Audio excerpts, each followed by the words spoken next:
phone.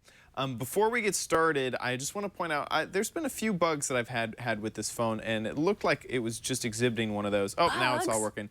Anyway, we'll get into that a little bit later. So the LG G2 is their top-of-the-line smartphone. There's a lot in this phone. It's running Android 2.2, 4.2. It has a really large display coming in at 5.2 inches. It looks gorgeous, too. It is, and this is a 1080p display. So this is coming in at 423 ppi, so higher than Retina resolution. Wow. There's a whole bunch of sensors. You got your normal proximity sensors, your gyroscopes, your accelerometers, that sort of stuff. And a whole bunch of different noise-canceling mics. You have one at the top, on the back, on the bottom, so it cancels noise pretty well. In terms of what is underneath, the horsepower has a quad-core CPU, which means that running games and things like that is absolutely nice. Using the phone, it's buttery smooth. It's really, really nice. Very, very fast in that department. It has, I believe, 2 gigs of RAM, and it is a 32 gigabyte storage for the phone. Now, the hardware on this phone is by far the selling point. It has every checkbox selected. This is an LCD display instead of a OLED. But where it falls short is definitely on the software side. I'm going to go back to the home launcher here. The home launcher has a lot of things automatically added, which you may or may not want, like weather widget, things like that. You can see that I've actually kind of decided just to ignore the home launcher. I really didn't like the way that it transitions between pages. I didn't like a lot of the stuff that it did. I didn't like the app drawer over here on the side. I didn't like how they decided to display apps. So I went ahead and launched Nova Launcher, and that's how I decided to use my phone. So I went ahead and modified the phone.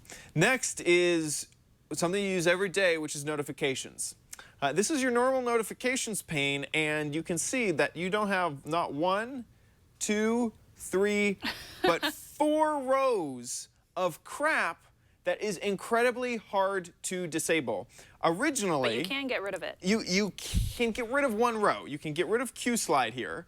I could not get rid of any of this. And I tried installing drop-down shade notification, a notification shade modification. It's a lot of words that all sound slightly similar. And they don't work as well as the stock notification shade. So I was really bummed that the stock notification shade has all of this cruft.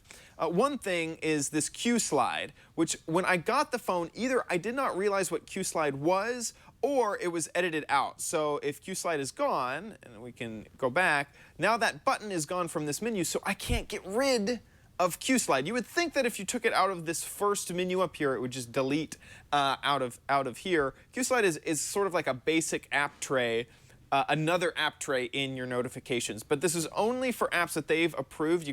There's no way to add your own apps. This is only for apps that they have approved. And what they do, what they do is, let's say with Calculator here, it's an app that hovers over. There's no, you can't, and once again, this is kind of why you need their approved apps. This is the Calculator. You can do some things like adjust opacity. So if, let's say that you were in some sort of, you were texting with a friend and you wanted to use the calculator, but then move it out of the way and read the threaded conversation and then bring it back. You could do something like that. It has a whole bunch of other, and also just to point out, because I didn't know that this was a feature that I could get rid of for a long time because I had removed it from this area, let me just show you the dumbest thing in the world. You would think that if you removed all of these apps, so they're all gone, that tray would suck up and it's gone. But no, you're left with a gigantic edit button because it's still there. You'd think, if I remove all of these QSlide apps, I don't want any of them. Okay, let's make that thing go away. No, you still get this ginormous edit button that you cannot get rid of, which was a huge bummer. On top of that, I normally have a few programs running all the time that take up a notification, like BitTorrent Sync, Trillion, which is my chat service, and Audible. And if I have all of those enabled, I get a full page of stuff I cannot get rid of because of all of this taken up by LG's stuff. Now, of course, you can scroll up and get to your normal notifications. It has a few other things built in, so let's go ahead and load up a few apps. This is a way to save apps off to the side. If you use a 3-finger swipe, you can save apps away off to the side. Let me do it with Maps as well. It's going to find me in Petaluma. That's our studio. And so I've saved it off to the side. And so if I want to, I can 3-finger over, and I can see the apps that I have over here on the side. I could flick them away if I didn't want them, or let's say I want to get back into my Twitter client, I could, and then I could get rid of it. Now, if you do that, if you pull them back and you say, you know what, I'm back in Maps, that's great. I'm going to go home. Let's go back to Nova Launcher and bring it back. Well, Maps. Nova Launcher. You can see why something like this is incredibly annoying. It can be irritating. There's no reason for it. Did I get rid of? And apparently, I got rid of work. both. I got rid of them both somehow. It doesn't stay there. If you go back, it's gone. It's gone now. It feels like every single software interaction that they tried to add on top of the phone fell completely flat. Some of the other things you have, I need to kind of bring them back here. If I bring back Q-Slide. Well, anyway, some of the other things that they have are actually I do need that. I need to bring back Quick Memo. Your hand looks great today. Thanks.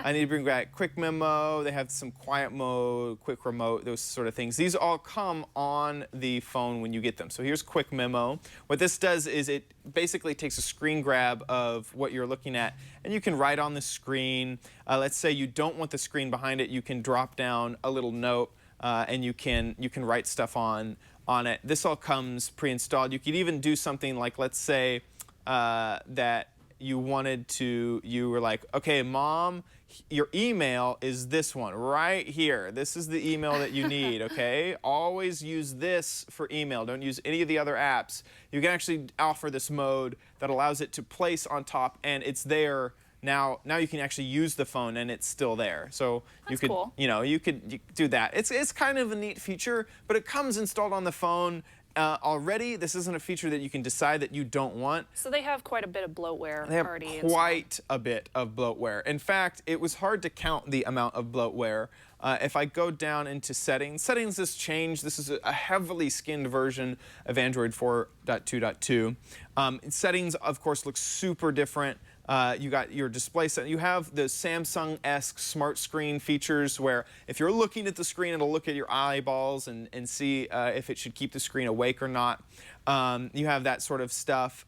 But if I go into apps, you can see a lot. If I go over to all, there's a ton which I have disabled. You can see the little disabled thing next to them. This is featured apps, file manager, Facebook, device help, over here, city ID, clock widget, so all lots. of these things, lots, AT&T locker, messages, navigator. I mean, there's so much bloatware on this phone, it is ridiculous. So let's get into pros and cons. First, for the pros, this is definitely a fast phone. I really do like the quad-core GPU. On top of that, I really liked the screen. It was a really high resolution device, higher than Retina, and that definitely had me on board. And then finally is battery life. I found that there's a 3,000 mAh battery in here, and I just loved it. I was never worried that I was going to run out of battery. In fact, sometimes one day I forgot to plug it in at night, and I managed to coax an entire extra day out of the phone. I was definitely heavily like turning down the screen and making sure that apps weren't running, but I managed to get 2 days out of the phone, so battery life is not an issue. And that's with average use? And that's with average use. I mean, that's with me using, I mean, you can tell I've been using this as my sole phone for the past 2 weeks. Okay, so for the cons, any of the software that LG put onto this phone took away from the experience immensely. Everything from settings to the home launcher to even the unlocker. They've added this the stupidest looking lock screen. Here's this bug that I keep running into. For some reason, it's not detecting all of my finger swipes at once. It seems like if the haptic has screwed it all up. Sorry, I hit the, there's two settings buttons right next to each other, which drives me nuts. One, lock screen is under display, which makes no freaking sense. It should be under general and then under security, but it's under display. So if I change my lock screen away from pattern and turn it to, well, here, actually, one thing before I do that, let me lock the phone, bring it up. They do have one feature that I really liked, which was guest mode. So if I use a pattern which isn't my normal pattern, it will launch into guest mode, which has only a few apps, which is kind of a cool feature. So if you want to let somebody make a call, hey, I have the newest phone, check it out. Here, I'll put it in guest mode. So now if I put it into swipe, and let's use particle as the default, and I'm also going to turn up, I don't know why I keep going home, I'm going to turn up the phone, but here's particle. Oh, it's so beautiful. Oh my gosh. Let's also, instead of particle, let's do dewdrop. And this time I am going to turn up the phone. Dewdrop is this.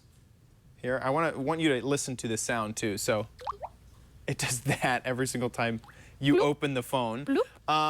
Really, some just horrible design choices. One thing that I do need to mention is that the volume rocker is not on the side like you would normally suspect. It's on the back of the phone. So you have a volume. Yeah, so this is a big thing that they've been touting. You have volume up and down, and this is your lock button. There's also an LED around it, so if you turn on your phone or you get a notification, this LED will light up. So you have a status LED on both sides, which is kind of nice. Do I like this feature? No, I don't care for it. Putting this here does not help in any way in any ergonomic situation. Many times I found myself putting my thumb on the front of the screen so that I would have enough leverage to unlock the phone, which just puts a big old fingerprint on the screen. I don't find that this is any more useful than something on the side. If for some reason you have, I mean, I don't even think that there's a disability cause for this. And also, many times I would try to search for it and smudge up my camera there. And so I'd go to take a photo and then have to unsmudge the camera and then take the photo. There is one thing that I do like, which is you can hold down the volume button and then it launches, I think if you're locked, if I lock the phone, you hold it down and then it launches into the camera app. And then you can also use any of the volume buttons to snap a photo. Oh, that's nice. In terms of photos, this is a 13 megapixel snapper on the back and a 2.2 megapixel snapper on the front. Great photos, absolutely love them. Especially with 13 megapixels, you could zoom in, crop. I was taking lots of video for vlogs. You can see eventually we were on the bay for the America's Cup. And you can see cats, you can see cheesesteak, you can see me, you can see... The camera looks pretty good. Yeah. I'm not sure about low light, though. So this was the best low light example that I have. We were in a bar, and there was enough light to capture the photo.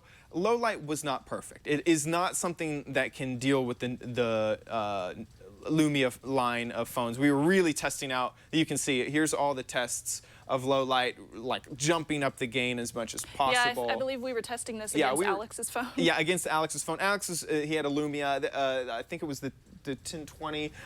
His phone totally bested my phone. But you could still, this was definitely very low light, and you could still get what you wanted. This was on the bay, we were on a ferry, and you can see that there's a pretty good amount of detail in this. This is, I think, an already cropped photo. Here's a full photo, and if I zoom in there, you can see all the little boats in there. I mean, this was pretty impressive, the 13 megapixel camera. It also has optical image stabilizers, so you get that as well. Sorry, I was in my cons. You totally went to a tangent. I did. I went into a big tangent before, but and then the back controls were my secondary con. Was that I didn't really love this. It made me smudge the camera. It also has an LED flash. So would you give it a buy, try, or don't buy based on that? This is a very hard decision because truly the hardware is phenomenal. The software makes this device the worst device ever. I would not suggest this to anyone who has a career, unless if your career happens to be in the pink section at the Walmart toys. Because it's just too cute, it's too fluffy, unless if you're going to modify I've heard that from more than one guy the heck out of this phone. Unless if you want to change your launcher, change your lock screen, change your drop down, change everything about this phone, and you are sophisticated enough to do all of those things, that's the only way that I would suggest this phone. So, on the top, buy, try, don't buy, this is a don't buy. The software just takes this phone to a level that is way below the standard level of flagship phones. Don't buy. If you are someone who can modify, who doesn't mind ROMing this phone or changing tons of settings, spending hours changing settings, which is what I had to do to get this to a usable state, then it is a try. But that is just about it for the review of the LG G2, and this is on AT&T. Okay. I'm a little bit surprised that you gave it a don't buy first off. It's unfortunately LG's own fault because the software is so unusable, so bloated, so horrible, and unuser-friendly, just not needed. I think when you have such nice hardware, it's always true fact. I mean, just leave it stock Android. Just leave it stock. Don't put the bloatware on there, and you have something good there. Yep. But if you want to buy this and root this phone and put a clean mod on it, I'd so suggest it because hardware is the glass is Gorilla Glass 2. It's not Gorilla Glass 3. It's Gorilla Glass 2, and it's nicely kind of chamfered on the edges. Feels great in the hand. Yeah. The back gets a little bit. It's lightweight. It's lightweight. It's thin. The back gets a little bit of fingerprinting. You might want to see the fingerprints on the back. You can definitely tell the plastic back has lots of fingerprints. But other than that, here you go. Let's see. It's the weight. Oh, it's 5 wow. ounces. Yeah, I can feel a big difference between my phone and your phone, which I'll get to this one in just a second. Thank you, Chad, so much. Of course. Where can people find you?